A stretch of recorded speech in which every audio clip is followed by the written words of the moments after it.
ಗುರು ಶರಣದಲ್ಲಿ ಪ್ರಣಾಮಗಳು.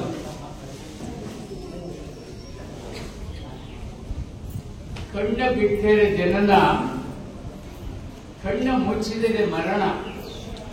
ಇವೆರಡರ ಮಧ್ಯೆ ಕಣ್ಣಾಡಿಸುವುದೇ ಜೀವನ.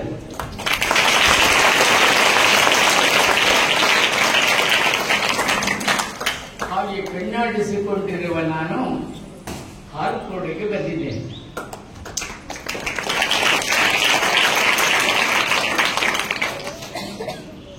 ಇಲ್ಲಿಗೆ ನಾನು ಬಹಳ ವರ್ಷಗಳ ಹಿಂದೆ ಬಂದಿದ್ದೆಲ್ಲ ಪೂಜ್ಯ ಸ್ವಾಮೀಜಿಯವರು ಜ್ಞಾಪಿಸಿದರು. ಕನ್ನಡ ಸಾಹಿತ್ಯ ಸಮ್ಮೇಳನ ಸಂಬಂಧ ಬಹುಶಃ ಈ ಬೈಲಲ್ಲೇ ಇತ್ತು ಅಂತ ಕಾಣ್ತದೆ.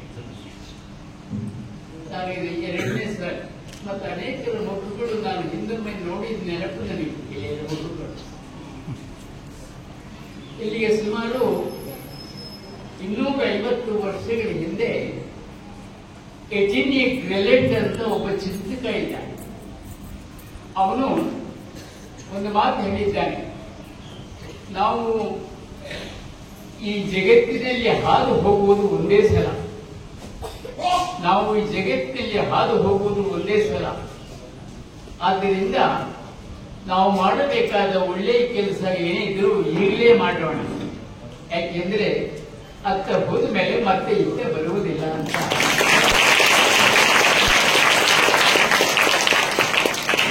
ಈ ಮಾತಿನ ಮಹತ್ವವನ್ನು ಅರ್ಥ ಮಾಡಿಕೊಂಡು ಅಂದಂದಿನ ಕೆಲಸವನ್ನ ಅಂದಂದೇ ಮಾಡುತ್ತಾ ಬಂದ ನೋವು ನಲಿವುಗಳನ್ನ ಜನರೊಡನೆ ಹಂಚಿಕೊಳ್ಳುತ್ತಾ 34,000ಕ್ಕೂ ಹೆಚ್ಚು ಹಗಲ ರಾತ್ರಿಗಳನ್ನ ಕಳೆದಿದ್ದೇನೆ ನಾನು.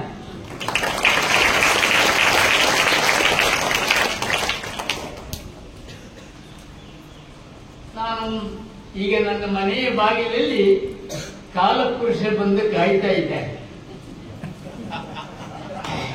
ನಾನು ಅವನಿಗೆ, ಅಯ್ಯ, ನಾಳೆ ಬಪ್ಪುದು ನಮಗೆ ಹಿಂದೆ ಬರಲಿ, ಇಂದು ಬಪ್ಪುದು ನಮಗೆ ಈಗಲೇ ಬರಲಿ ಎನ್ನುವಂತಹ ಬಸವವಾಣಿಯನ್ನು ನಂಬಿದರು. ನಾನು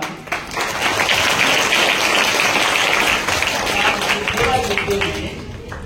ನಿನ್ನೊಡನೆ ಬರಲಿಕ್ಕೆ ಏನೂ ನನಗೆ ಅಂಜಿಕೆ ಇಲ್ಲ, ಅಡಗಿಲ್ಲ. ಆದರೆ ಮಾನವ ಸಹಜವಾದಂತಹ ಒಂದು ಆಸೆ ಇದೆ ಅಂತ ನಾನು ಆ ಕಾಲಪುರುಷನಿಗೆ ಹೇಳಿದೆ. ಅದೇನು, ಈಗ ಬಸವ ಕಲ್ಯಾಣದಲ್ಲಿ ನಿರ್ಮಾಣವಾಗ್ತಿರುವ ಅನುಭವ ಮಂಟಪ ಸಿದ್ಧವಾದ ಮೇಲೆ ಒಂದ್ಸಾರಿ ನೋಡಬೇಕಂತ.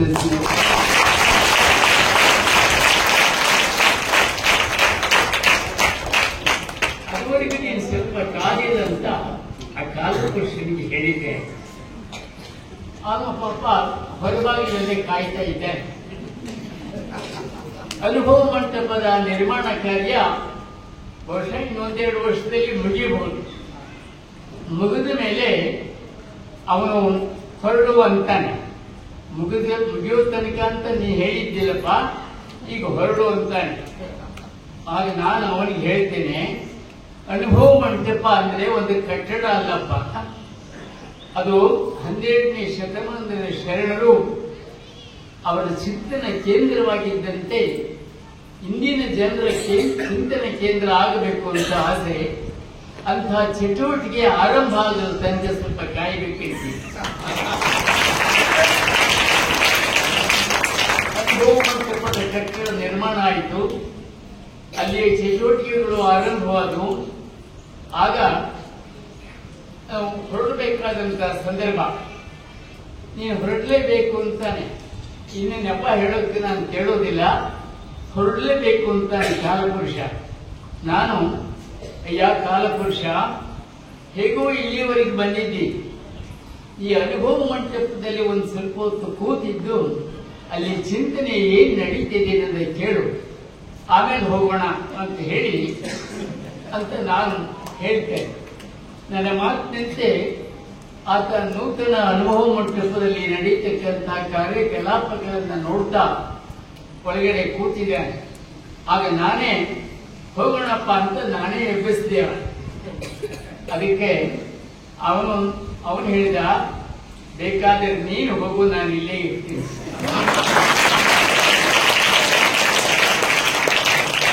ಅನುಭವ ಮಂಟಪದ ಅನುಭವ ಅನಿರ್ವಚನೀಯವಾದಂತಹ ಅನುಭವ.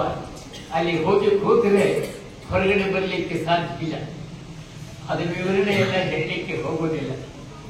ಆದರೂ ವೃದ್ಧಾಪ್ಯ ಅಂದರೆ ವೃದ್ಧಾಪ್ಯ ಸ್ವಾರಸ್ಯಕ್ಕೆ ಹೇಳೋದಾದರೆ, ನಾನು ಇದುವರೆಗೆ ನೋಡಬಹುದಾದನ್ನೆಲ್ಲ ನೋಡಿ ನೋಡಿ ಕಣ್ಣಿನ ದೃಷ್ಟಿಶಕ್ತಿ ಹೋಗಿ ಕನ್ನಡಕ ಕೊಂಡಿದ್ದೆ. ಕೇಳಬೇಕಾದ್ದೆಲ್ಲ ಕೇಳಿ ಕೇಳಿ ಶ್ರವಣ ಶಕ್ತಿ ಹೋಗಿ ಶ್ರವಣ ಸಾಧನ ಕೊಂಡಿದ್ದೆ. ಅಗೆಯಬೇಕಾದ್ದೆಲ್ಲ ಅಗೆದು ಹಲ್ಲು ಹೋಗಿ ಹಲ್ಲೆ ದಂತದ ಸೆಟ್ಟುಕೊಂಡಿದ್ದೆ. ನೆನೆಯಬೇಕಾದೆಲ್ಲ ನೆನೆದು ಮರೆವು ತಂದುಕೊಂಡಿದ್ದೆ. ಇಂತಹ ಹೀಗೆ ನಾನು ಸ್ಮರಣ ಶಕ್ತಿ ಇಲ್ಲದೆ ಇರುವಂತಹ, ಶ್ರವಣ ಶಕ್ತಿ ಇಲ್ಲದೆ ಇರುವಂತಹ, ಜೀರ್ಣ ಶಕ್ತಿ ಇಲ್ಲದೆ ಇರುವಂತಹ, ಘ್ರಾಣ ಶಕ್ತಿ ಇಲ್ಲದಿರುವಂತಹ, ಪ್ರಾಣಶಕ್ತಿಯ ಚೇ ಉಳಿದಿರುವಂತಹ ನನ್ನನ್ನ ಕಾಲಪುರುಷನೇ ಕಾಯ್ತಾ ಇದ್ದಾನೆ ನನಗಾಗಿ. ಮತ್ತು ಮಹಾಕವಿ ಕುವೆಂಪು ಅವರು ಒಂದು ಮಾತು ಹೇಳ್ತಾರೆ, ದೋಣಿ ಸಾಗಲಿ ಅಂತ ಅದೊಂದು ಹಾಡು.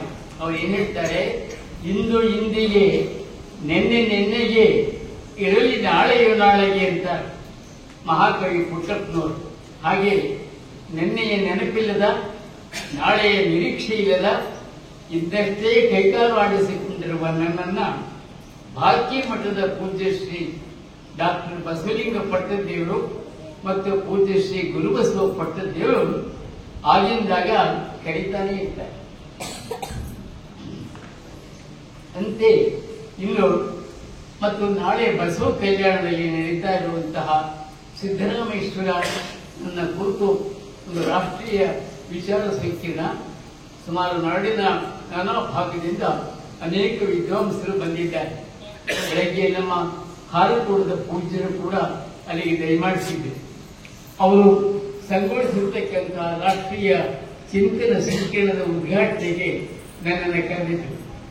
ಕಲ್ಯಾಣ ಕರ್ನಾಟಕದೊಂದಿಗೆ ನನಗಿರ್ತಕ್ಕಂಥ ಒಂದು ಭಾವನಾತ್ಮಕ ಸಂಬಂಧ. ನನಗೆ ಬಹುಶಃ ದಕ್ಷಿಣ ಕರ್ನಾಟಕಕ್ಕೂ ಇಷ್ಟು ಸಾರಿ ನಾನು ಇಲ್ಲಿಗೆ ಬಂದಷ್ಟು ಸಲ ಹೋಗಿಲ್ಲ ಅಂತ ಕಾಣಿಸ್ತದೆ. ಒಂದು ವಾರಗಳ ಹಿಂದೆ ಪೂಜ್ಯ ಭಾರತೀ ಶ್ರೀಗಳು ದೂರವಾಣಿಯಲ್ಲಿ, ಹೇಗೋ ನೀವು ಬಸವ ಕಲ್ಯಾಣಕ್ಕೆ ಬರ್ತಾ ಇದ್ದೀರಿ, ಇಲ್ಲಿಗೆ ಬಹಳ ಹತ್ತಿರ ಇರತಕ್ಕಂಥ ಹಾರಕೋಡಿಗೆ ಅಲ್ಲಿನ ಪೂಜ್ಯರು ನೀವು ಅಲ್ಲಿಗೆ ಹಾರಕೋಡಿಗೆ ಬಂದು ಹೋಗಬೇಕು ಅಂತ ಹೇಳಿ ಅಪೇಕ್ಷಿಸಿದ್ದಾರೆ, ನೀವು ಬರಬೇಕು ಅಂತ ಹೇಳಿದ್ರು. ನಾನು ಸಹಜವಾಗಿ ಇಲ್ಲೇ ಹತ್ತಿರ ಇದೆ ಮತ್ತು ಸಾಯಂಕಾಲ ಮೇಲೆ ಗೋಷ್ಠಿ ಎಲ್ಲ ಮುಗಿದ ಮೇಲೆ ಹೋಗ್ಬೋದು ಅನ್ನೋ ಕಾರಣಕ್ಕಾಗಿ ನಾನು ಅವರ ಅಪ್ಪಣೆ ಕೊಡಿಸಿದಾಗೆ ನಾನು ಹ್ಞೂ ಅಂದಿದ್ದೆ. ಮತ್ತೆ ಅದರಲ್ಲೂ ಕನ್ನಡ ಸಾಹಿತ್ಯ ಸಂಸ್ಕೃತಿಗಳ ಹಿತರಕ್ಷಣೆಯಲ್ಲಿ ಸುತ್ಯಾರವಾದಂತಹ ದಾಖಲೆಯ ಕೆಲಸ ಮಾಡಿರೋ ಹಾರಕೋಡು ಸುಕ್ಷೇತ್ರದ ನಮ್ಮ ಸ್ವಯಂ ವಿದ್ವಾಂಸರು, ಶ್ರೇಷ್ಠ ಅನುಭವ ಚಿಂತಕರು ಆದಂತಹ ಪೂಜ್ಯ ಶ್ರೀ ಡಾಕ್ಟರ್ ಚನ್ನಗಿರಿ ಶಿವಾಚಾರ್ಯ ಮಹಾಸ್ವಾಮಿಗಳವರಿಗೆ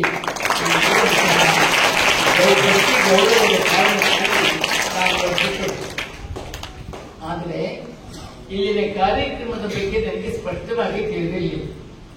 ಇದು ಸ್ವಾರಸ್ಯ ಅಂತಂದ್ರೆ, ಒಂದು ವಾರದ ಹಿಂದೆ ಪೂಜ್ಯ ಶ್ರೀ ಗುರುಬಸವ ಪಟ್ಟದೇವರೊಡನೆ ದೂರವಾಣಿಯಲ್ಲಿ ಮಾತನಾಡಿದಾಗ ಅವರು ನನಗೆ ಈ ಶ್ರವಣದ ತೊಂದರೆ ಇರುವುದರಿಂದ ಅವ್ರು ಏನು ಹೇಳಿದ್ರು ಸ್ಪಷ್ಟ ಇಲ್ಲ. ಅದನ್ನು ನನಗೆ ಕೇಳಿಸಿದ್ದೇನೆಂದ್ರೆ, ಹಾರಕೋಡು ಸುಕ್ಷೇತ್ರದಿಂದ ಪೂಜ್ಯ ಶ್ರೀ ಡಾಕ್ಟರ್ ಬಸವಲಿಂಗ ಪಟ್ಟದೇವರಿಗೆ ಬಸವ ಭಾವ ಪ್ರಶಸ್ತಿ ಕೊಡ್ತಾರೆ, ನೀವು ಬರಬೇಕು ಅಂತ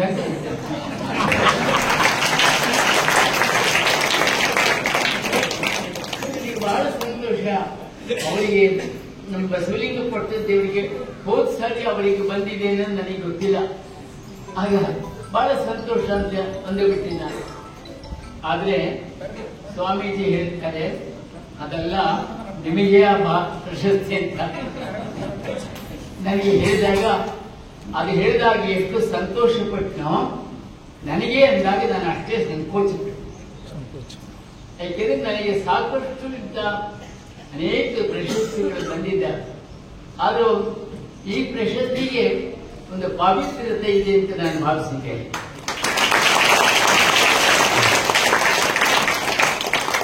ಆಧ್ಯಾತ್ಮಿಕ, ಧಾರ್ಮಿಕ ಮತ್ತು ಸಾಮಾಜಿಕ ಶೈಕ್ಷಣಿಕ ಸೇವೆಯಲ್ಲಿ ಅನನ್ಯವಾದಂತಹ ಸೇವೆ ಸಲ್ಲಿಸಿರುವ ಹಾರ್ಕೋಡು ಸುಕ್ಷೇತ್ರದ ಒಂದು ಪೂಜ್ಯ ಸ್ವಾಮೀಜಿಯವರ ಹಸ್ತದಿಂದ ನಾನು ಪ್ರಶಸ್ತಿ ಸ್ವೀಕರಿಸುವುದು ಒಂದು ಭಾಗ್ಯ ಅಂತ ಭಾವಿಸಿ ನಾನು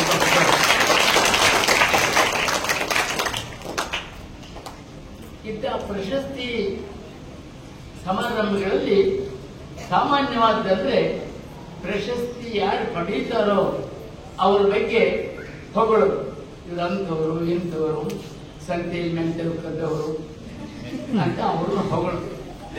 ಇನ್ನು ಪ್ರಶಸ್ತಿ ಪಡೆದವರು ಯಾರು ಪ್ರಶಸ್ತಿ ನೀಡಿರ್ತಾರೋ ಅವರಿಗೆ ಕೃತಜ್ಞತೆ ಅರ್ಪಿಸೋದು ಸಾಮಾನ್ಯವಾದಂತಹ. ಹಾಗೆ ನನಗೆ ಪ್ರಶಸ್ತಿ ನೀಡುವಾಗ ಪೂಜ್ಯ ಸ್ವಾಮೀಜಿಯವರು ಪ್ರಶಸ್ತಿ ವಾಚನ ಮಾಡುವಾಗ ಏನ್ ಹೇಳಿದ್ರು ನನಗೆ ಗೊತ್ತಿಲ್ಲ, ಬಹುಮಟ್ಟಿ ಹೊಗಳಿರ್ತಾರೆ ಅಂತ ನಾನು ಹೇಳ್ಕೊಂಡಿದ್ದೇನೆ. ಬಹುಮಟ್ಟಿ ಯಾಕೆಂದ್ರೆ ನನಗೆ ಶ್ರವಣದ ಶಕ್ತಿ ಹೋಗ್ಬಿಟ್ಟಿದೆ. ಇನ್ನು ಪೂಜ್ಯ ಶ್ರೀಗಳಿಗೆ ಮತ್ತು ಇಲ್ಲಿನ ಬಂಧುಗಳಿಗೆ ಕೃತಜ್ಞತೆ ಹೇಗೆ ಅರ್ಪಿಸಬೇಕಂತ ನನಗೆ ಗೊತ್ತಾಗ್ತಾ ಇಲ್ಲ. ನಾನು ವಾಸ್ತವವಾಗಿ ನುಡಿಕೊರತೆಯನ್ನು ಅನುಭವಿಸ್ತಾ ಇದ್ದೇನೆ. ಆತ್ಮಜ್ಞಾನಿ ಅಲ್ಲಮಪ್ರಭು ತನ್ನ ಒಂದು ವಚನದಲ್ಲಿ ಬಿತ್ತದೆ ಬೆಳೆಯದೆ ತುಂಬಿದ ರಾಶಿಯ ಕಂಡಲ್ಲಿ ಸುಖಿಯಾಗಿ ನಿಂದವರಾರೋ ಇದೆ ಹೇಳಲೂಬಾರದು. ಬಿತ್ತದೆ ಬೆಳೆಯದೆ ತುಂಬಿದ ರಾಶಿ. ಹಾಗೆ ನಾನು ಇದನ್ನು ಕೇಳಿದೆ, ನನಗೆ ಬಂದಂತಹ ಭಾಗ್ಯ. ಇದನ್ನು ನೋಡಿ ಈ ಸುಖದಲ್ಲಿ ನಿಂದವರಾರು ಅಂತ ಅಲ್ಲಮ್ಮ ಕೇಳಿ ನನಗೆ ಹೇಳಲೂಬಾರದು. ನಾನು ಕೂಡ ಅದೇ ಸ್ಥಿತಿಯಲ್ಲಿದ್ದೇನೆ. ಇದು ಏನಂತ ಹೇಳಬೇಕಂತ ನನಗೆ ಗೊತ್ತಾಗಿಲ್ಲ. ಅಲ್ಲವೇ ಮತ್ತೊಂದು ವಚನದಲ್ಲಿ ಒಂದು ಹೇಳ್ತಾನೆ, ಕಾಣಬಾರದ ಲಿಂಗವು ಕರಸ್ಥಲಕ್ಕೆ ಬಂದಿದ್ದೆಂದರೆ ನನಗಿದು ಸೋಜಿಗ ಅಂತ. ಕಾಣಬಾರದ ಲಿಂಗವು ಕರಸ್ಥಳಕ್ಕೆ ಬಂದಿದ್ದೆಂದರೆ ನನಗಿದು ಸೋಜಿಗ, ಅಹುದೆನೆಲೆಮ್ಮೆ ಅಲ್ಲ ಎನೆಲೆಮ್ಮೆ ಅಂತ. ಹಾಗೆ ಸುಕ್ಷೇತ್ರದ ಪೂಜರು ಮತ್ತು ಇಲ್ಲಿನ ಅಭಿಮಾನಿಗಳು ನನ್ನ ಬಗ್ಗೆ ತೋರಿರ್ತಕ್ಕಂಥ ಆತ್ಮೀಯ ವಿಶ್ವಾಸಗಳಿಗೆ ನಾನು ಚಿರಂತರ ಋಣಿಯಾಗಿರುತ್ತೇನೆ. ಸಣ್ಣ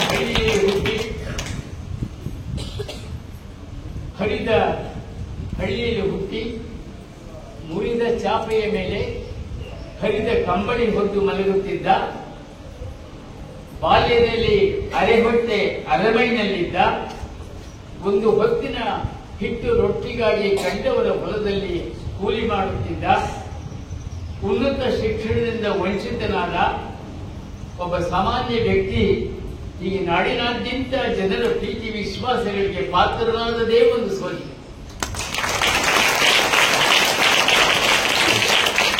ಆದರೂ ಅಣ್ಣ ಬಸವಣ್ಣ ಹೇಳುವಂತೆ ನೆರೆ ಕೆನ್ನೆಗೆ ತೆರೆಗೆಲ್ಲಕ್ಕೆ ಶರೀರ ಗೂಡು ಹೋಗದ ಮುನ್ನ, ಹಲ್ಲು ಹೋಗಿ ಬೆನ್ನು ಬಾಗಿ ಅಜ್ಞನಿಗೆ ಹಂಗಾಗದ ಮುನ್ನ, ಕಾಲ ಮೇಲೆ ಕೈಯ ನೂರಿ ಕೋಲು ಹಿಡಿಯದ ಮುನ್ನ, ಮುಪ್ಪಿನ ಒಪ್ಪ ಒಡೆಯದ ಮುನ್ನ, ಮೃತ್ಯು ಮುಟ್ಟದ ಮುನ್ನ ನಾನು ಶರಣ ಸಾಹಿತ್ಯ ಮತ್ತು ಸಂಸ್ಕೃತಿಗಳ ಕೆಲಸ ಮಾಡಿದ್ದೇನೆ ಅಂತ ಸಮಾಧಾನ.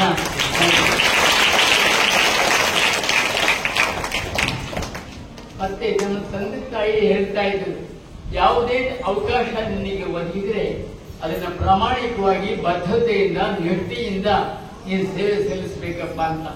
ನಾನು ನನ್ನ ತಂದೆ ತಾಯಿಗಳ ಮಾತನ್ನ ಜೀವನಾದ್ಯಂತ ನೆನಪಿನಲ್ಲಿ ಇಟ್ಕೊಂಡಿದ್ದೇನೆ. ಇಷ್ಟು ಬಿಟ್ಟರೆ ಮತ್ಯಾವುದೇ ನನಗೆ ವಿಶೇಷವಾದ ಅರ್ಹತೆ ಇದೆ ಅಂತ ಹೇಳಿ ನಾನು ಭಾವಿಸಿಲ್ಲ.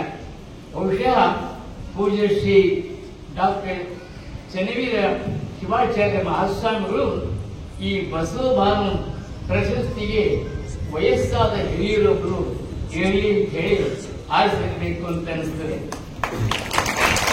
ಆದರೆ ಯಾವ ಹಿರಿಯರು, ವಯಸ್ಸಾದವರು ಹಿರಿಯರು, ಯಾರು ಹಿರಿಯರು, ಇದಕ್ಕೆ ಸಮರ್ಥವಾದಂತಹ ಉತ್ತರವನ್ನು ಕಂಡುಕೊಳ್ಳಬೇಕಾದ್ರೆ ನಾವು ಬಸವಣ್ಣವರಲ್ಲಿಗೆ ಹೋಗಬೇಕು. ಅವರು ಹೇಳ್ತಾರೆ, ಓದಿನ ಹಿರಿಯರು ವೇದದ ಹಿರಿಯರು, ಶಾಸ್ತ್ರದ ಹಿರಿಯರು, ಪುರಾಣದ ಹಿರಿಯರು, ವೇಷದ ಹಿರಿಯರು, ಭಾಷೆಯ ಹಿರಿಯರು ಇವರೆಲ್ಲರೂ ತಮ್ಮ ತಮ್ಮನ್ನ ಮೆರೆದರಲ್ಲದೆ ನಿಮ್ಮ ಮೆರೆದದೆಲ್ಲ ಕೂಡ ಹಿರಿಯರು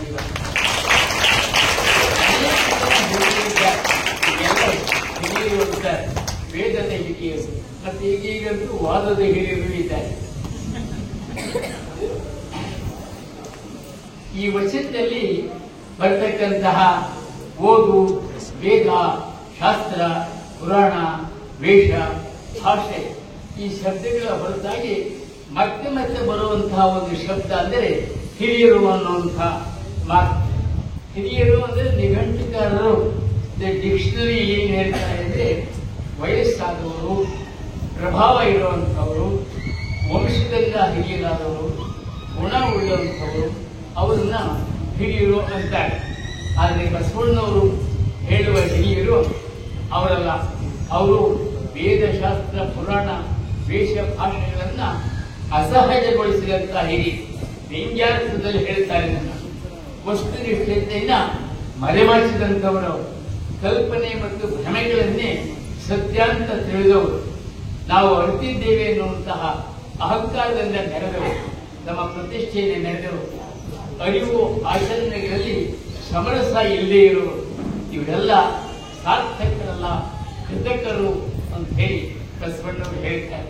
ಇಂತಹ ಅಸಹಜ ವ್ಯಕ್ತಿಗಳನ್ನ ಸಹಜ ಶಕ್ತಿಯಾದಂತಹ ಕೂಡಲ ಸಂಗಮ ಹೇಗೆ ಕೂಡಿಕೊಳ್ಳಲಿಕ್ಕೆ ಸಾಧ್ಯ ಅಂತ ಹೇಳಿ ಬಸವಣ್ಣವರು ಕೇಳ್ತಾರೆ.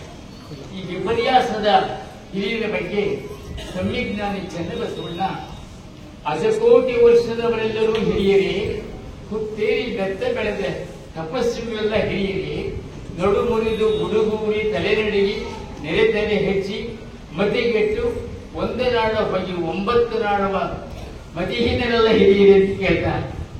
ಅದರಿಂದ ಹಿರಿತನ ಇದನ್ನ ವಯಸ್ಸನ್ನ ಅವಲಂಬಿಸಿಲ್ಲ.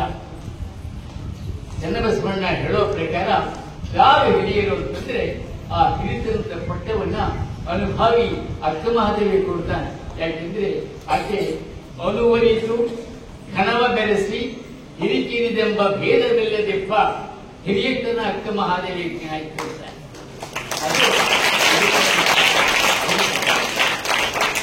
ವಾಸ್ತವವಾಗಿ ನಾವು ಓದ್ತೇವೆ, ಓದಿನ ಹಿರಿಯರು, ವೇದದ ಹಿರಿಯರು ಅಂತೆಲ್ಲ ನಾವು ಓದ್ತೇವೆ. ಆದರೆ ನಮ್ಮ ಓದು ಮಗ್ನತೆಯ ಓದಲ್ಲ, ಮೇಲ್ನೋಟದ ಓದು. ನಮ್ಮ ವೇದ ನಿಜವಾದ ವೇದವಲ್ಲ, ನಂಬಿಕೆಯ ವೇದ. ನಮ್ಮ ಶಾಸ್ತ್ರ ಪ್ರಗಲ್ಭ ಶಾಸ್ತ್ರವಲ್ಲ, ಪ್ರಚ್ಛನ್ನ ಶಾಸ್ತ್ರ. ನಮ್ಮ ಪುರಾಣ ಪ್ರಮಾಣದ ಪುರಾಣವಲ್ಲ, ಪ್ರಮಾದದ ಪುರಾಣ. ನಮ್ಮ ವೇಷ ವಿನೀತ ವೇಷವಿಲ್ಲ, ಅಂಶವಲ್ಲ, ವಿಡಂಬನೆಯ ವೇಷ. ಇದನ್ನು ಕಂಡೇ ಬಸವಣ್ಣವರು ನಿಜವಾದ ಹಿರಿಯರು ಯಾರು ಅಂತ ಹೇಳಿದ್ದಾರೆ. ಈ ಹಿನ್ನೆಲೆಯಲ್ಲಿ ನಾನು ಹಿರಿಯ ಅಂತ ಹೇಳೋದಿಲ್ಲ, ಯಾವುದೇ ಹಿರಿತನ ನನಗೆ ಇಲ್ಲ. ನಾನು 1000ರಲ್ಲಿ ಒಬ್ಬ, ನನ್ನದು ಸಾಮಾನ್ಯ ಬದುಕು. ಅದು ಮಿಗಿಲಾಗಿ ಇಹದಿಂದ ಬೀಳಿಕೊಳ್ಳುವ ವಯಸ್ಸು. ನಾನು ಏನನ್ನಾದರೂ ಸಾಧಿಸಿದ್ದೇನೆ ಅಂತ ಹೇಳಿ ನಾನು ಹೇಳಿದ. ಆದರೆ ಸಾಧಕರು ಮತ್ತು ಸಾತ್ವಿಕರು ಸೇವೆ ಮಾಡಿದ್ದದ್ದು ನಿಜ.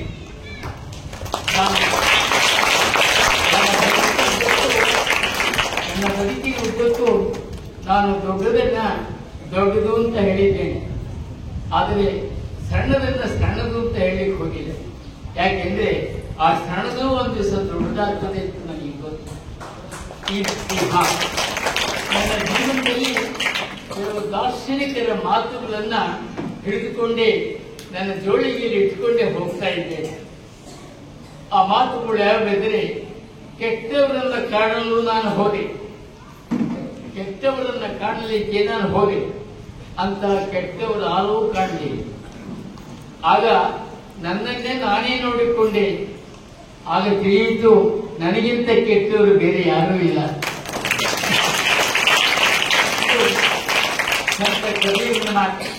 ಹಾಗೆ ಜನರನ್ನ ಬಿಟ್ಟು ಎಲ್ಲಿ ಹೋಗ್ತಾ ಇದ್ದೀನಿ?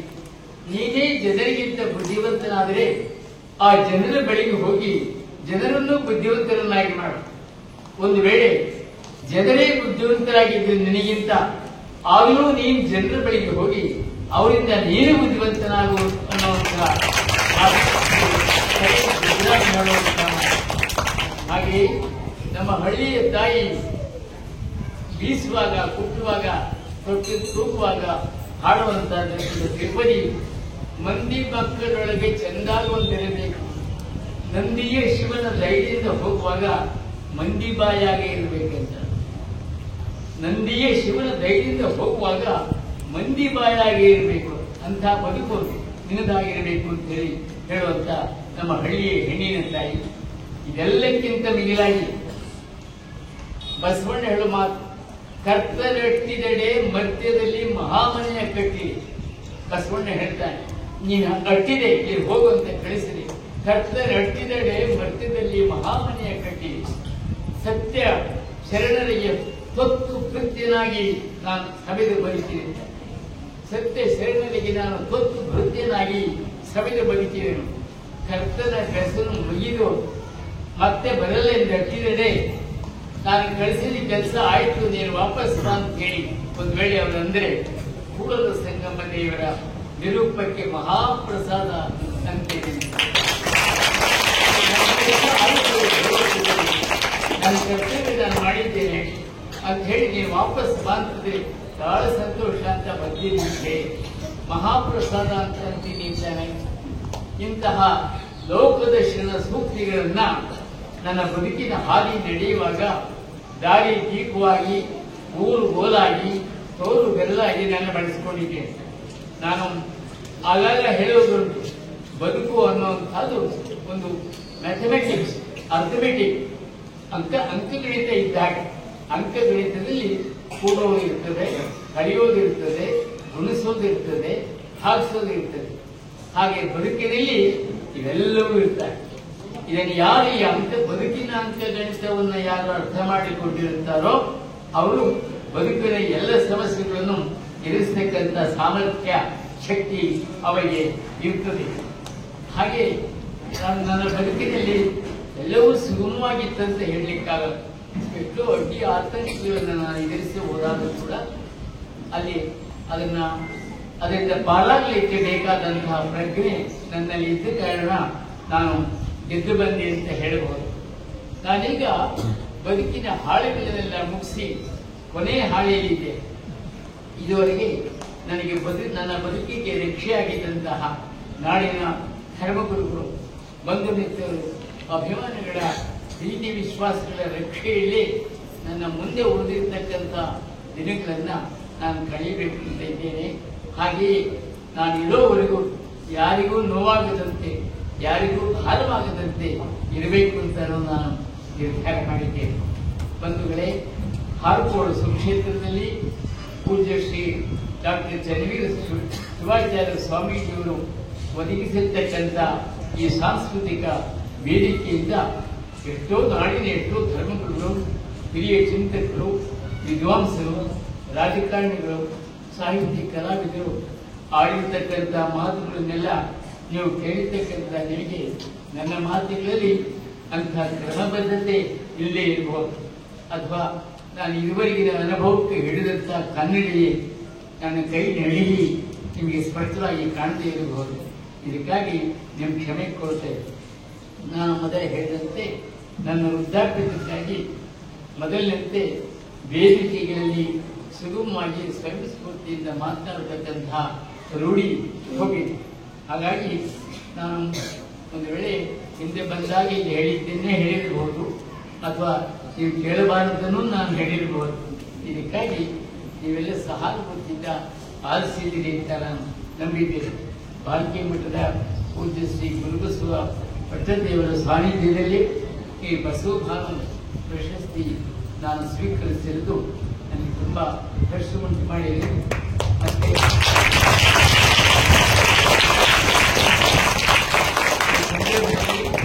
ನಾನು ನಿಮ್ಮ ಮುಂದೆ ಒಂದು ವಿಷಯವನ್ನ ಪ್ರಸ್ತಾಪಿಸಬೇಕಂತ ಇದ್ದೇನೆ. ಬಹುಶಃ ಅದು ನಿಮಗೆಲ್ಲ ತಿಳಿದ ವಿಷಯ. ಸಮಯದ ಅಭಾವ ತಮಗೆ ಬಿಟ್ಟರೆ ಬೇರೆ ಏನೂ ಇಟ್ಟಿಲ್ಲ.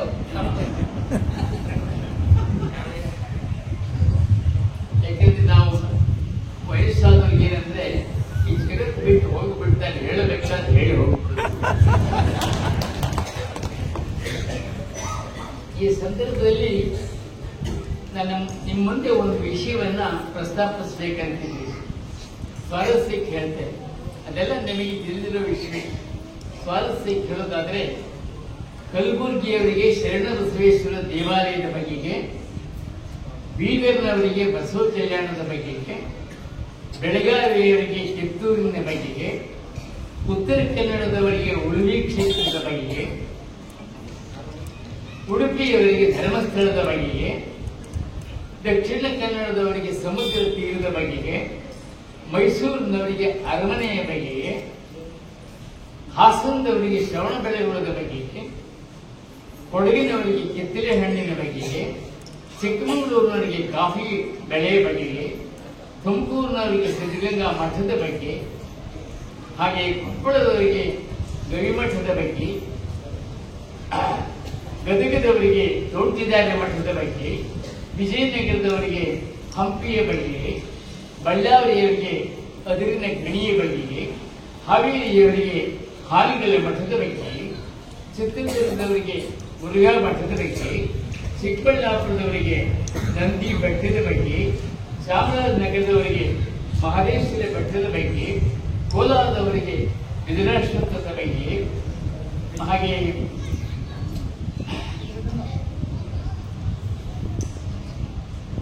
ರಾಯಚೂರಿನವರಿಗೆ ಚಿನ್ನದ ಗಣಿಯ ಬಗೆಗೆ, ರಾಮನಗರದವರಿಗೆ ರೇಷ್ಮೆ ಗೂಡಿನ ಬಗೆಗೆ, ಹಾಗೆ ಯಾದಗಿರಿಯವರಿಗೆ ಯಾನಗೊಂದಿಯ ಬಗೆಗೆ, ಧಾರವಾಡದವರಿಗೆ ಮಲ್ಲಿಕಾರ್ಜುನ ಮನ್ಸೂರ್ ಬಗೆಗೆ, ಬೆಂಗಳೂರಿನವರಿಗೆ ವಿಧಾನಸೌಧದ ಬಗ್ಗೆ, ಬಾಗಲಕೋಟೆಯವರಿಗೆ ಕುಡು ಸಂಗಮದ ಬಗ್ಗೆ, ವಿಜಯಪುರದವರಿಗೆ ಗೋಲ್ ಗುಂಬಜ್ ಬಗ್ಗೆ, ಹಾರ್ಪುರದವರಿಗೆ ಸಂಸ್ಥಾನ ಮಠದವರಿಗೆ ಹೇಳಿದ್ರೆ ಹೇಗಾಗಬೇಕು.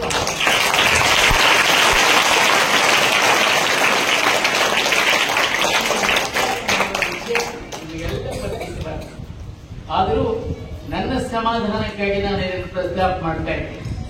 ಅದೆಂದರೆ, ಈಗ ಬಸವ ಕಲ್ಯಾಣದಲ್ಲಿ ನಾನು ಆರಂಭದಲ್ಲಿ ಪ್ರಸ್ತಾಪ ಮಾಡಿದಂತಹ ಬಸವ ಕಲ್ಯಾಣದಲ್ಲಿ ನಿರ್ಮಾಣವಾಗ್ತಿರುವಂತಹ ನೂತನ ಅನುಭವ ಮಂಟಪದ ವಿಷಯ, ಇದು ಸಹ ಇಲ್ಲಿ ಸೇರಿರ್ತಕ್ಕಂತಹ ನಿಮಗೆಲ್ಲ ಅಪರಿಚಿತವಾದ ವಿಷಯ ಏನಲ್ಲ.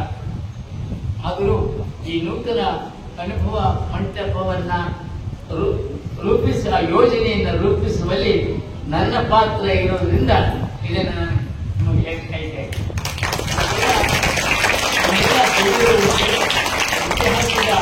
ಅನುಭವ ಮಂಟಪ 12ನೇ ಶತಮಾನದ ಬಸವಾದಿ ಶರಣರು ಲೋಕಕ್ಕೆ ಕೊಟ್ಟಂತಹ ಅನರ್ಘ್ಯವಾದಂತಹ, ಅನನ್ಯವಾದಂತಹ, ಅಮೂಲ್ಯವಾದಂತಹ ಒಂದು ಕಾಣಿಕೆ. ಸಮಾನ ಮನಸ್ಕರೆಲ್ಲ ಒಂದು ಕಡೆ ಸೇರಿ, ಆಗಿಂದಾಗ ಸೇರಿ ತಮ್ಮ ಅನುಭವಗಳ ವಿನಿಮಯ ಮಾಡಿಕೊಂಡು ಮತ್ತು ಜನಸಮುದಾಯದ ಸಮಸ್ಯೆಗಳ ಬಗ್ಗೆ ಚಿಂತನೆ ನಡೆಸುತ್ತಿದ್ದಂತಹ ಒಂದು ಕೇಂದ್ರ ಅನುಭವ ಮಂಟಪ. ಬಹುಶಃ ಜಗತ್ತಿನ ಇತಿಹಾಸದಲ್ಲಿ ಅಂತಹ ಒಂದು ಪರಿಕಲ್ಪನೆಯ ಸಂಸ್ಥೆ ಬೇರೆಲ್ಲೋ ಇರಲಿಲ್ಲ ಅನ್ನುವಂಥದ್ದು. ಅದನ್ನ ಇವತ್ತಿನ ವಿದ್ವಾಂಸರು ಕೂಡ ಹೇಳಿದ್ದಾರೆ, ಜಗತ್ತಿನ ಅದ್ಭುತ ಅಂತ ಹೇಳಿದ್ದಾರೆ. ಬಸವಣ್ಣವರ ಕಾಲಕ್ಕೆ ಹತ್ತಿರವಾಗಿದ್ದಂತಹ ಹರಿಹರ ಮತ್ತು ಭೀಮಕವಿ ಅವರು, ಹರಿಹರ ತನ್ನ ಬಸವರಾಜ ದೇವರ ಗೆಳೆಯರಿ, ಭೀಮಕವಿ ತನ್ನ ಬಸವರಾಜ ಪುರಾಣದಲ್ಲಿ ಅವರು ಪ್ರಸ್ತಾಪ ಮಾಡಿದ್ದಾರೆ. ಆ ಅನುಭವ ಮಂಟಪದಲ್ಲಿ ಯಾರಿದ್ರು ಅಂದ್ರೆ ಚೋಳ, ಪಾಂಡ್ಯ, ಕೇರಳ, ಗೌಳ, ಮಾಳವ, ಸಿಂಧು, ಬಂಗಾಳ, ತುಳುವ, ಮಲಯಾಳ, ಕಳಿಂಗ, ಮಹಾರಾಷ್ಟ್ರ, ತೆಲುಗು, ತಮಿಳು, ಕರ್ಬರ, ಸಿಂಗಣ, ಕಾಶ್ಮೀರ, ಹೀಗೆ ಸುಮಾರು 56 ಪ್ರಾಂತ್ಯಗಳಿಂದ ಬಂದಂತಹ ಭಕ್ತರು ಅಲ್ಲಿ ಶರಣರಾಗಿ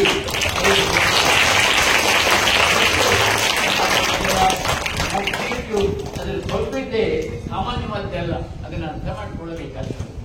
ಹಾಗಾಗಿ ಚಾಲುಕ್ಯರ ರಾಜಧಾನಿಯಾಗಿದ್ದಂತಹ ಕಲ್ಯಾಣ ಒಂದು ಸಣ್ಣ ಪಟ್ಟಣ, ಒಂದು ಮಹಾನ್ ನಗರವಾಗಿ ಬೆಳೆಯಿತು.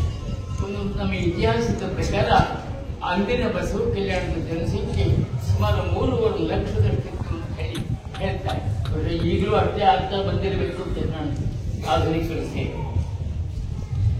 ಇಂದಿನ ಮತ್ತೆ ಅದರ ವಿಸ್ತಾರ, ನಗರದ ವಿಸ್ತಾರ ಸುಮಾರು 150 ಚದುರ ಮೈಲಿ ಇತ್ತಂತೆ. ಬಸವ ಕಲ್ಯಾಣ 150 ಚದುರ ಮೈಲಿಯಷ್ಟು ವಿಸ್ತಾರವಾಗಿ ಇತ್ತು ಅಂತ ಹೇಳಿ. ಇಂದಿನ ಬಸವ ಕಲ್ಯಾಣದಲ್ಲಿ ಅಂದಿನ ಹಳೆ ಯೋಜಿಗಳಾಗಿ ಇವತ್ತು ಇರ್ತಕ್ಕಂಥ ಅನೇಕ ಶರಣರ ಗವಿ ಮತ್ತು ಗದ್ದಿಗೆಗಳನ್ನ ನಾವು ಕಾಣ್ತಾ ಇದ್ದೇವೆ. ಕಲ್ಯಾಣದ ಈ ಐತಿಹಾಸಿಕ ಮಹತ್ವದ ಕಡೆ ಇಂದಿನವರ ಗಮನ ಬಂದಿದ್ದು ಸುಮಾರು ಒಂದು 100 ವರ್ಷದಿಂದ ಈಚೆಗೆ, 1930ರಿಂದ ಈಚೆಗೆ. ಅದು ವಚನ ಪಿತಾಮಹ ಹಾಗೂ ಹಳಕಟ್ಟಿಯವರು ವಚನ ಸಾಹಿತ್ಯವನ್ನ ಪ್ರಕಟ ಮಾಡಿದಾಗ ಗೊತ್ತಾದ. ಹಾಗೆಯೇ ರೆವರೆಂಡ್ ಉತ್ತಂಗಿ ಚೆನ್ನಪ್ಪನವರು ಅನುಭವ ಮಂಟಪದ ಮೇಲೆ ಹಿಸ್ಟರಿ ಆಫ್ ಅನುಭವ ಮಂಟಪದ ಇತಿಹಾಸ ಅಂತ ಒಂದು ಪುಸ್ತಕ ಪ್ರಕಟ ಮಾಡಿದ ಮೇಲೆ ಎಲ್ಲರ ಗಮನ ಆ ಕಡೆ ಹರಿಯಿತು. ಅದರಿಂದ ಒಂದು ಹೊಸ ಪರಿಣಾಮ, ಬದಲಾವಣೆ ಎಲ್ಲರಲ್ಲೂ ಕಂಡು ಬಂದ. ಸಾರ್ವತ್ರಿಕವಾಗಿಯೂ ಕೂಡ ಬಸವ ಕಲ್ಯಾಣ ಅತ್ಯಂತ ಪವಿತ್ರತಮವಾದಂತಹ ಕ್ಷೇತ್ರ. ಇದನ್ನ ಅಭಿವೃದ್ಧಿಪಡಿಸಬೇಕು ಅನ್ನುವಂಥದ್ದು. ಹಾಗೆ ಬಸವ ಕಲ್ಯಾಣ ಅಭಿವೃದ್ಧಿ ಮಂಡಳಿ ಸ್ಥಾಪನೆ ಮಾಡಿ, ಆದರೆ ಅನೇಕರಿಗೆ ಈ ಅನುಭವ ಮಂಟಪ ಒಂದು ಕೇಂದ್ರವಾಗಿ ಇಟ್ಟುಕೊಂಡಂತಹ ಕೆಲಸ ಅಲ್ಲಿ ನಡೆಯಬೇಕು ಅಂತ ಹೇಳಿ ಅನೇಕ ಸಾಹಿತಿಗಳು, ವಿದ್ವಾಂಸರು, ವಿಚಾರವಂತರು, ಚಿಂತಕರು ಸರ್ಕಾರಕ್ಕೆ ಒತ್ತಾಯ ಮಾಡಿದ್ದಾರೆ. ಅನುಭವ ಮಂಟಪವನ್ನ ಪುನಃಸ್ಥಾಪಿಸಬೇಕು, ಪುನರುದ್ಧಾರ ಮಾಡಬೇಕು ಅಂತ ಹೇಳಿ ಒತ್ತಾಯ ಮಾಡ್ತಾನೆ. ಅದು ಹೇಗೋ ಸಿದ್ದರಾಮಯ್ಯನವರು ಹಿಂದಿನ ಸಲ ಮುಖ್ಯಮಂತ್ರಿಗಳಾಗಿದ್ದಾಗ ಮತ್ತು ಬಸವ ಕಲ್ಯಾಣ ಅಭಿವೃದ್ಧಿ ಮಂಡಳಿ ಅಧ್ಯಕ್ಷರು ಆಗಿದ್ದಾಗ ಇದನ್ನ ಅವರು ಅದನ್ನು ಒಪ್ಪಿಕೊಂಡು ಆ ಬಗ್ಗೆ ಒಂದು ತೀರ್ಮಾನ ಕೈಗೊಂಡ್ರು. ಒಂದು ಹೊಸ ನೂತನ ಅನುಭವ ಮಂಟಪವನ್ನ ಬಸವ ಕಲ್ಯಾಣದ ನಿರ್ಮಾಣ ಮಾಡಬೇಕು. ಆದರೆ ಅನುಭವ ಮಂಟಪದ ರೂಪರೇಖೆ ಹೇಗಿರಬೇಕು, ಅದರ ಕಾರ್ಯ ಕ್ಷೇತ್ರ ಹೇಗಿರಬೇಕು ಅನ್ನೋ ಬಗ್ಗೆ ಯೋಜನೆಯನ್ನು ರೂಪಿಸಬೇಕು ಅನ್ನೋದಕ್ಕೆ ಅವರು ನನಗೆ ನೀವು ಅಧ್ಯಕ್ಷರಾಗಿದ್ದು ಒಂದು ವರದಿ ಕೊಡಬೇಕಂತ ಹೇಳಿ ನಾನು ಕೇಳಿ, ನಾನು ಮತ್ತೆ ನನ್ನ ಜೊತೆಯಲ್ಲೇ ಇದ್ದ 5 ಜನ ತಜ್ಞರು ಸೇರಿ ಒಂದು 4-5 ತಿಂಗಳು ಹೇಳಿ ನಾವು ಸರ್ಕಾರಕ್ಕೆ ಒಂದು ವರದಿ ಕೊಟ್ಟು, ಅವರು ಹಿಂದೆ ಮುಖ್ಯಮಂತ್ರಿ ಆಗಿದ್ದಾರೆ. ಆ ವರದಿಯನ್ನ ಅವರು ಅಂಗೀಕರಿಸಿದರು. ಅದನ್ನು ಅನುಷ್ಠಾನ ಮಾಡೋದ್ರಾಗಿ ಸರ್ಕಾರದ ಬದಲಾವಣೆ, ಯಡಿಯೂರಪ್ಪನವರು ಸರ್ಕಾರ ಬಂತು. ಆಮೇಲೆ ಅವರಿದ್ದಾಗಲೂ ನಾನು ಅದನ್ನ ಕಾರ್ಯಾನುಷ್ಠಾನ ಮಾಡಿ ನೀವು ಬೇಗ ಇದಕ್ಕೆ ಫೌಂಡೇಶನ್ ಹಾಕಬೇಕಂತ ಅವರು ಅದಕ್ಕೆ ಭೂಮಿ ಪೂಜೆ ಮಾಡಿದ್ರು. ಅದಾದ ಆ ಸರ್ಕಾರ ಬದಲಾವಣೆಯಾಗಿ ಬಸವರಾಜ ಬೊಮ್ಮಾಯಿ ಬಂದರು. ಅವರು ಕೂಡ ಇದಕ್ಕೆ ಬೇಕಾದಂತ 600 ಕೋಟಿ ರೂಪಾಯಿನ ಅಂದಾಜು ಆಮೇಲೆ ಮತ್ತೆ ಹಾಗೂ ನಾವು ಆಗಲೇ ವರದಿ ಕೊಟ್ಟರು ಕೂಡ ಆ ಅನುಭವ ಮಂಟಪದಲ್ಲಿ ಏನಿರಬೇಕು, ಹೇಗಿರಬೇಕು ಅನ್ನೋ ಬಗ್ಗೆ ಮಾಡಲಿಕ್ಕೆ ಒಂದು ಸಾಹಿತ್ಯ ತಜ್ಞರು ಸಮಿತಿ ಅಂತ ಮಾಡಿ ಮತ್ತು ನೀವೇ ಅಧ್ಯಕ್ಷರಾಗಿರಬೇಕು ಅಂತ ಹೇಳಿ ಮತ್ತು ನನಗೆ ಆ ಹೊಣೆಯನ್ನ ಒಪ್ಪಿಸಬೇಕು. ಇನ್ನು ರಾಜ್ಯ ಸರ್ಕಾರದ ವಹಿಸಿದಂತ ಆಸಕ್ತಿಯಿಂದಾಗಿ ಇಂದು ಬಸವ ಕಲ್ಯಾಣ ಅದೇ ಕ್ರಾಂತಿ ಭೂಮಿಯಲ್ಲಿ ಈ ನೂತನ ಕಟ್ಟಡವನ್ನ ಬಹಳ ಭರದಿಂದ ನಿರ್ಮಾಣ ಮಾಡ್ತಾ ಇದೆ. ಈ ಯೋಜನೆ ಕಾರ್ಯಗತಗಳಲ್ಲಿ ನಮ್ಮ ಬಾಲ್ಕಿ ಮಠದ ಡಾಕ್ಟರ್ ಬಸವಲಿಂಗ ಪಟ್ಟದೇವರು ಮತ್ತು ಈಗಾಗಲೇ ಈ ಭಾಗದ ಎಲ್ಲ ಧರ್ಮಗುರುಗಳು ಸಾಕಷ್ಟು ಪ್ರಯತ್ನ ಮಾಡಿದ್ದಾರೆ, ಒತ್ತಾಯ ಮಾಡಿದ್ದಾರೆ. ಅವ್ರಿಗೆಲ್ಲ ನಾನು ಕೃತಜ್ಞತೆಯಿಂದ ನೆನೆಯುತ್ತೇನೆ.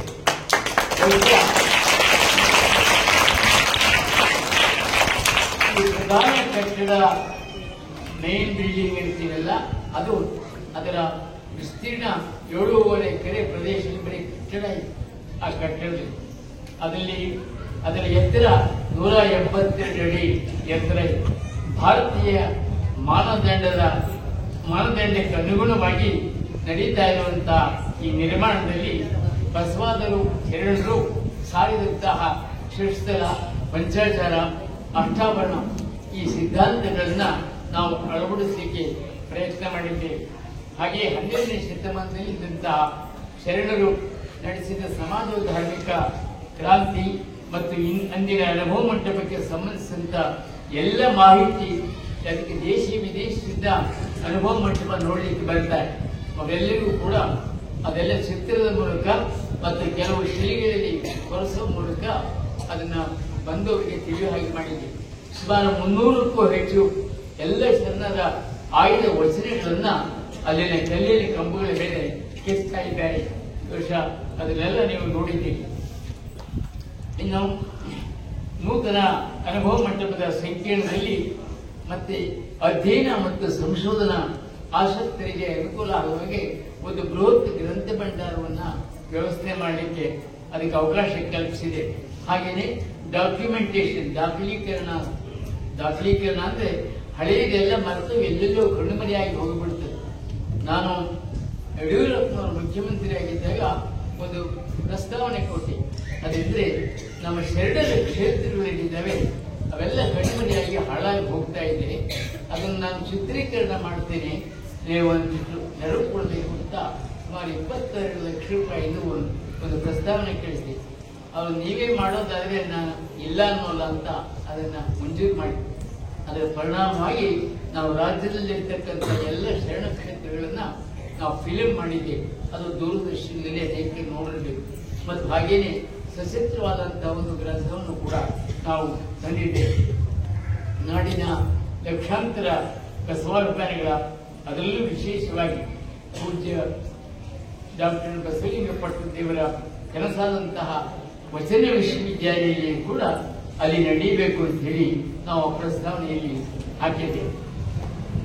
ಈ ನೂತನ ಅನುಭವ ಮಂಟಪವು ಒಟ್ಟಾರೆ ಶ್ರಮದ ದುಡಿಮೆಯ ಕಾಯಕ, ಹಂಚಿ ಉಣ್ಣುವ ದಾಸೋಹ, ಚಿಂತನೆ ನಡೆಸುವ ಅನುಭವ, ಈ ಮೂರರ ಮುಖ್ಯವಾದಂತಹ ಸೂತ್ರ ಇಟ್ಟುಕೊಂಡು ಈ ನೂತನ ಅನುಭವ ಮಂಟಪ.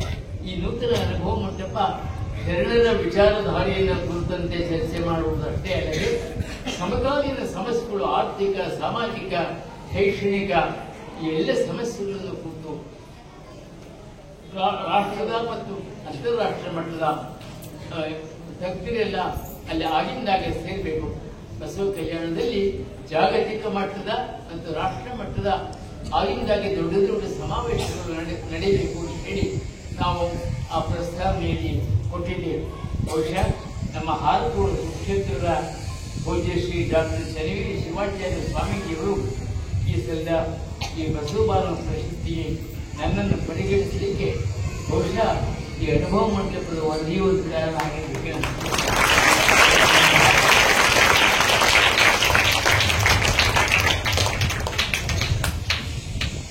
ಕೊನೆಯದಾಗಿ ಈ ಹೇಳಿದ್ರೆ ಪುನಃ ನಾನು ಹೇಳಬಹುದು. ಇಲ್ಲಿ ಸೇರಿರ್ತಕ್ಕಂತಹ ಬಂಧುಗಳಿಗೆ ಹಾರಕೋಡು ಸಂಸ್ಥಾನ ಹಿರೇಮಠದ ಬಗ್ಗೆ ಮತ್ತು ಮಠಾಧ್ಯಕ್ಷರಾದ ಪೂಜ್ಯ ಶ್ರೀ ಡಾಕ್ಟರ್ ಚನ್ನವೀರ ಶಿವಾಚಾರ್ಯ ಮಹಾಸ್ವಾಮೀಜಿಯವರಿಗೆ ನಾನು ಹೊಸದಾಗಿ ಏನಾದರೂ ಹೇಳಿದೆ ಅಂತ ಹೇಳಿ ನಾನು ತಿಳಿದಿಲ್ಲ. ಪಕ್ಕದ ಮಹಾರಾಷ್ಟ್ರ ಗಡಿಯಲ್ಲಿದ್ದು ಇಲ್ಲಿ ಕನ್ನಡದ ಧ್ವಜವನ್ನ ಎತ್ತಿ ಹಿಡಿದಂತಹ ಕೀರ್ತಿ ಬೀದರ್ ಜಿಲ್ಲೆಯ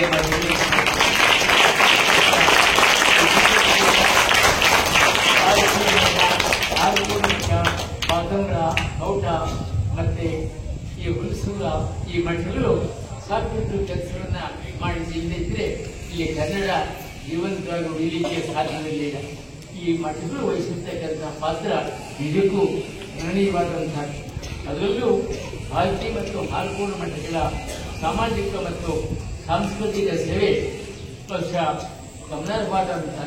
ನಮ್ಮ ಹಾರಕೋಡು ಸಂಸ್ಥಾನ ಹಿರೇಮಠದ ಪೂಜ್ಯ ಡಾಕ್ಟರ್ ಚನ್ನವೀರ ಶಿವಾಚಾರ್ಯ ಸ್ವಾಮೀಜಿಯವರು 1996ರಲ್ಲಿ ಅಧಿಕಾರ ವಹಿಸಿಕೊಂಡ ನಂತರ ಈ ಹಾರಕೋಡು ಮಠವನ್ನು ಇದರ ಜನತೆ ಗೌರವಗಳನ್ನ ನಾಡೆಲ್ಲ ತುಂಬುವಂತೆ ಮಾಡಿದ್ದಾರೆ. ಇದಕ್ಕಾಗಿ ನಾವೆಲ್ಲರೂ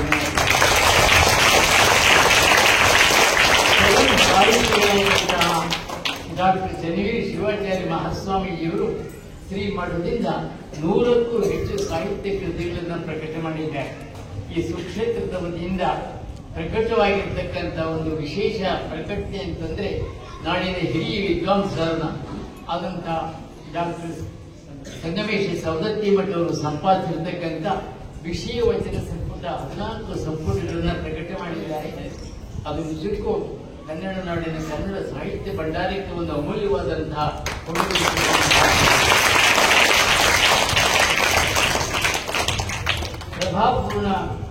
ಲೇಖಕರಾಗಿರ್ತಕ್ಕಂಥ ಪೂಜ್ಯರು. ಅವರ ಸಾಹಿತ್ಯ ಕೃತಿಗಳು ಅವರು 4-5 ಗ್ರಂಥಗಳು ಇತ್ತೀಚೆಗೆ ಹೆಚ್ಚು ಬರೆದಿರಬೇಕಲ್ಲ, ನನಗೆ ಗೊತ್ತಿಲ್ಲ. ಅವರ ಸಾಹಿತ್ಯ ಕೃತಿಗಳ ವಿಶೇಷ ಅಂದ್ರೆ ಕವಿಯ ಕನ್ನಡಿಯೊಳು ಅಡಗಿಸಿದಂತೆ ಅನ್ನೋ ಮಾತು ಬರ್ತದೆ ವಚನಗಳಲ್ಲಿ. ಹಾಗೆ ಗಹನ ವಿಚಾರಗಳನ್ನ ಸಂಕ್ಷಿಪ್ತವಾಗಿ ಅವರು ಅದನ್ನ ನಿರೂಪಿಸತಕ್ಕಂತಹ ಒಂದು ಕ್ರಮ ಇದೆಯಲ್ಲ, ಅದು ತುಂಬಾ ಆಪ್ಯಾಯಮಾನವಾದಂತಹ ಕ್ರಮ. ಅವರು ಅದಕ್ಕೆ ಒಂದು ಉಜ್ವಲವಾದಂತಹ ಉದಾಹರಣೆ ಅಂತಂದ್ರೆ ಅವರ ಚನ್ನಕಾಂತ ವಿಚಾರ ಬಿಂದುಗಳು ಅಂತೇಳಿ. ನಾನು ಯಾವುದೋ ಗ್ರಂಥಕ್ಕೆ ಮುನ್ನುಡಿ ಬರೆದಿದ್ದೀನೋ ನನಗೆ ಅರೆಬರೆ ನೆನಪಲ್ಲ. ಪೂಜ್ಯ ಶ್ರೀಗಳವರದು ನಿರ್ಲಿಪ್ತ ಸೇವೆ, ಮತ್ತೆ ನಿಶ್ಶಬ್ದ ಸೇವೆ, ಮತ್ತೆ ನಿಜವಾದ ಸೇವೆ, ಈ ಸುಕ್ಷೇತ್ರವನ್ನು ಸರ್ವಧರ್ಮ ಸಮನ್ವಯ ಕ್ಷೇತ್ರವನ್ನಾಗಿರುವ ಪೂಜ್ಯರು ನಮ್ಮ ನಾಡಿನಲ್ಲೆಲ್ಲ ಗೌರವಾನ್ವಿತರಾಗಿದ್ದಾರೆ. 12ನೇ ಶತಮಾನದ ಶರಣರ ವಿಚಾರಧಾರೆಯನ್ನ ಇಂದಿನ ತಲೆಮಾರಿಗೆ ಮುಟ್ಟಿಸುವಲ್ಲಿ ಅನನ್ಯವಾದ ಸೇವೆ ಸಲ್ಲಿಸುತ್ತಿರುವ ಶ್ರೀ ಸುಕ್ಷೇತ್ರದ ಪೂಜ್ಯರು. ಇದು ನನ್ನಂತಹ ಸಾಮಾನ್ಯಗೆ ಒಂದು ಇಂತಹ ದೊಡ್ಡ ಪ್ರಶಸ್ತಿಯನ್ನು ನೀಡಿ ಗೌರವಿಸಿದ್ದಾರೆ. ಇದು ನಾನು ಅವರಿಗೆ ನನ್ನ ಕೃತಜ್ಞನಾಗಿರ್ತೇನೆ. ನಿಮ್ಮೆಲ್ಲರ ಪ್ರೀತಿ ವಿಶ್ವಾಸಗಳಿಗೆ ನನ್ನ ಕೃತಜ್ಞತೆ.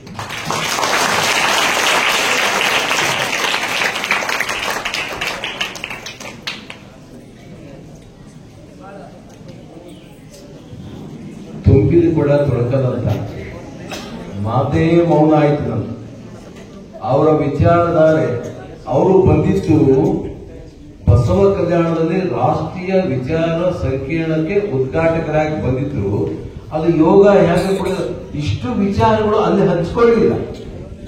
ಆದ್ರೆ ಮನದುಂಬಿ ಗುರುಗಳ ಮುಂದೆ ಇಷ್ಟು ಪ್ರೀತಿಯ ಇಡೀ ಅನುಭವದ ಚಿತ್ರಣ, ಇಡೀ ಕನ್ನಡ ನಾಡಿನ ಚಿತ್ರಣವನ್ನು ಚಿತ್ರಿಸಿರುವ ನಮ್ಮ ಹಿರಿಯ ನಾಡೋಜ ಡಾಕ್ಟರ್ ಗೋರೂಟ 3 ಅಕ್ಷರ ಇದೆ. ನಿಜವಾಗಿ ನನಗನ್ಸ್ತದ ಚನ್ನಬಸವನ ಕ್ಷೇತ್ರಕ್ಕೆ ಗೋರು ಚನ್ನಬಸಪ್ಪ ಬಂದಿದ್ದು ತುಂಬಾ ಖುಷಿ ಆಯಿತು. ಇವತ್ತಿನ ಈ ನಾಡೋಜ ಪುರಸ್ಕಾರ, ಈ ನಾಡೋಜ ಪುರಸ್ಕಾರ ಮೊದಲು ಕೊಟ್ಟಿದ್ದು ಡಾಕ್ಟರ್ ಬಸವಲಿಂಗ ಪಟ್ಟಾಧ್ಯಕ್ಷರಿಗೆ. ಅದೇ ನಾಡೋಜ, ಅವರು ನಾಡೋಜ, ಇವರು ನಾಡೋಜ. ಹೆಂಗ ಗುರುವಿನ ಸಂಕಲ್ಪ ನೋಡ್ರಿ. ಬಸವಲಿಂಗ ಪಟ್ಟದೇವರಿಗೆ ನಾಡೋಜ ಬಂದ ಮೇಲೆ ಇಡೀ ಕರ್ನಾಟಕದ ಯಾವ ಮಠಾಧೀಶರು ಬಸವ ಬಾನು ಕೊಡಲಿಲ್ಲ. ಬಸವ ಬಾನು ಪುರಸ್ಕಾರ ಕೊಟ್ಟಿದ್ದು ಅದು ಹಾರ್ಕೊಳ್ದ ಅಪ್ಪು. ಆ ವೇದಿಕೆ ತಕ್ಕಂತೆ ಇರಬೇಕಲ್ಲ. ಮತ್ತೆ ಅದೇ ನಾಡೋಜ ಗೌರವಾನ್ವಿತ ಹಿರಿಯ ಚಿಂತಕರು, ಅನುಭಾವಿಗಳು ನಮ್ಮ ಡಾಕ್ಟರ್ ಗೋರು ಚನ್ನಬಸಪ್ಪ ಅವರಿಗೆ ಇವತ್ತು ಈ ಗಳಿಗೆಯಲ್ಲಿ ಈಗ ಪುರಸ್ಕಾರ ಸಿಕ್ಕಿದ್ದು. ಇದು 2ನೇ ಬಸವ ಬಾನು ಪುರಸ್ಕಾರಕ್ಕೆ ಜೋರಾದ ಚಪ್ಪಾಳೆ. ನನಗೆ ತುಂಬಾ ಖುಷಿ. ಯಾಕಂದ್ರೆ ನಾನು 20 ವರ್ಷದಿಂದ ನೋಡ್ತೀನಿ ನವಲಿಂಗ ಪಾಟೀಲ್ ತ್ರಾಸದ ಇಡೀ ಆರ್ಟಿಕಲ್ 5 ಪುಟವನ್ನು ಬರೆದಂತ ನಮ್ಮ ಪ್ರೀತಿಯ ನಾಡೋಜ ಅವರಿಗೆ ಮತ್ತೊಮ್ಮೆ ನಾನು ಚಿರಋಣಿಯಾಗಿದ್ದೀನಿ. ಬಸವ ಮಹಾಮನಿ ಪತ್ರಿಕೆಯಲ್ಲಿ ನನ್ನ ಒಂದು ಅಂಗಳವನ್ನು ಬರೆದು ನನ್ನ ಬದುಕು ಕೂಡ ಪಾವನ ಆಯಿತು ಅಂತ ಹೇಳ್ತಾ, ನಾನು ಹೆಚ್ಚು ಮಾತಾಡಿ ನಿಮ್ಮನ್ನು ಹುಚ್ಚಾಗಬಾರ್ದು. ಅವರು ಸ್ವಚ್ಛಾಗಿ ತಿಳಿಸಿದ್ದಾರೆ. ಅವರಿಗೆ ಜೋರಾದ ಚಪ್ಪಾಳೆ ತಟ್ಟೆಗೆ ನೇರವಾಗಿ ಭಾರತೀಯ ಹಿರೇಮಠ ಸಂಸ್ಥಾನದ ಪರಮ ಪೂಜ್ಯ ಗುರು ಬಸವ ಪಟ್ಟ ದೇವರಿಂದ ಆಶೀರ್ವಾದ ನುಡಿಗಳು.